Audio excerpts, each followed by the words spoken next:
There is a family in America so large that no one has ever finished counting it. Its members number in the tens of thousands, spread from the Virginia Piedmont to North Carolina to Mississippi and out across the whole country. They share a single last name, and they are both black and white. If your name is Hairston, this story is about you. And the reason your family grew so vast is a truth most people never learn about their own name. Because the Hairston name did not spread by accident.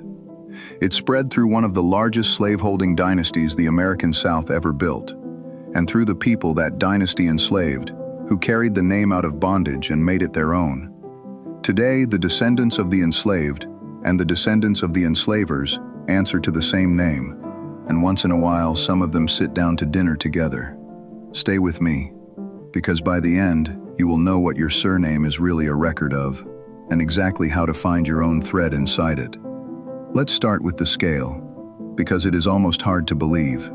Across the 1700s and 1800s, the white Hairston family assembled an empire of land, first in the Virginia and North Carolina Piedmont, along the Dan River country, then reaching down into the Mississippi Delta. Historians count dozens of plantations tied to the family. By the eve of the Civil War, the Hairstons were among the largest slaveholders in the entire South. According to the historian Henry Wiencek, whose book anchors this story, their combined estates held thousands of enslaved men, women, and children. One of those plantations still stands. It is called Cooleemee in Davie County, North Carolina, a great house on a bluff above the Yadkin River, its rooms and its records remarkably intact. Cooleemee is where much of what we can prove was written down, and it is those surviving records that let us tell this honestly, from evidence, instead of guessing. Now, here's the part that turns a history lesson into your family's story. On American plantations, the people who were enslaved were most often recorded under the surname of the family that held them. It was not a name freely chosen. But when freedom came, in 1865, hundreds of thousands of formerly enslaved people made a decision about that name. Many kept it, many took it, deliberately, and they carried it forward as their own, attached now not to an owner, but to a family they were building. So the Hairston name multiplied. It passed down through the white family, and far more numerously, through the black families who had been enslaved on Hairston land and who walked into freedom as free Hairstons. That is why there are so many. Genealogists and the family's own historians have suggested the Hairstons may be one of the largest families in the United States. And most of them are black. Nearly all of them, black and white alike, trace back to the same handful of Piedmont plantations.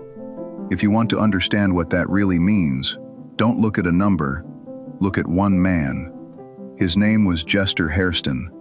Born in 1901 in North Carolina, in the shadow of the old Hairston lands, the grandson of people enslaved by the very family whose name he carried.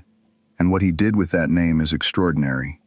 Jester Hairston became one of the great preservers of American music.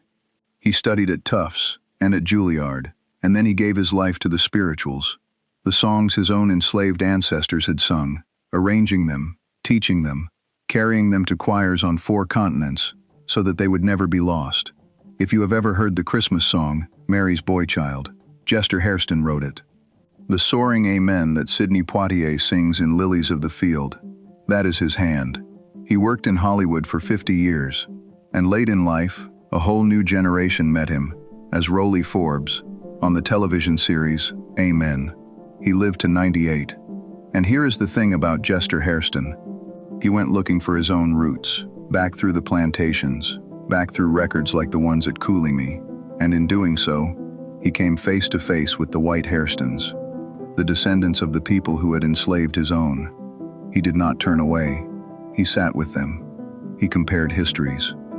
One of them, Peter Hairston, the keeper of the Cooleemee records, became a man Jester knew and spoke with. 2 elders, one black and one white, carrying the same name down from opposite sides of the same ground.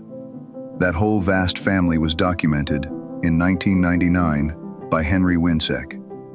In a book called The Hairstones, An American Family in Black and White, it won the National Book Critics Circle Award, and it is the anchor for everything you are hearing today. because this is a story that must be told from the record, never from the imagination. Now, imagine standing in the yard at a Hairston reunion. Because this happens, the black and white Hairstons have come together, more than once, to meet as one family. Imagine the long tables and the food. The older folks, laying photographs side by side, matching names to dates. Imagine a young cousin, realizing that the stranger across the table shares her last name, her home county, and, far enough back, the same plantation, from two opposite sides of it. It is not a comfortable history, and no one there pretends it is. But they came anyway, to look at the whole of it, together, out loud. That is something almost no other American family has ever dared to do. Now, a word of honesty, because your name, by itself, is not a certificate. A surname is a thread, not a DNA test. If your last name is Hairston, that alone does not prove which plantation, which line, or which side of this history your family descends from. What it gives you is something rarer, a real, documented place to start pulling, when most Americans have none. And the records here are unusually rich. The Cooleemee papers, the county registers, the Freedmen's Bureau rolls, from 1865 on. So, if your name is Hairston, or Hairston, or Hairstone, the spellings drift. Here is how to find your thread. Start with the county. Most Hairston lines run back through the Virginia and North Carolina Piedmont, the Dan River country, Henry County and Pittsylvania in Virginia, Stokes and Davie in North Carolina.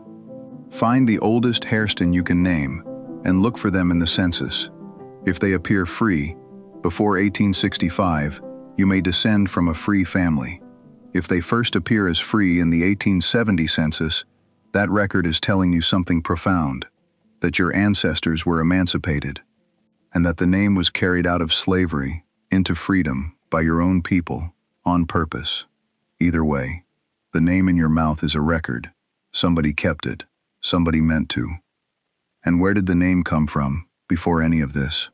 The white Hairstons trace it across the ocean, to the Scottish borderlands, to a place name, Hairstanes, the Grey Stones. So follow the whole path, from a windswept Scottish moor, to a Virginia plantation, into the mouths of the enslaved, and out the other side, into freedom, down into the tens of thousands who carry it today. One word, 400 years. Two peoples who became, improbably, one family. That is what your surname is, if it is Hairston. Not a label, a record of how one family became two, and how, generations later, some of them chose to become one again. The counting is not finished. It may never be. But that is the strange and hopeful thing about what may be the largest family in America. It is still working out how big it is, and how it all connects. If your name is Hairston, you are part of that count, and the thread that leads all the way back is waiting, in the records, for you to pull.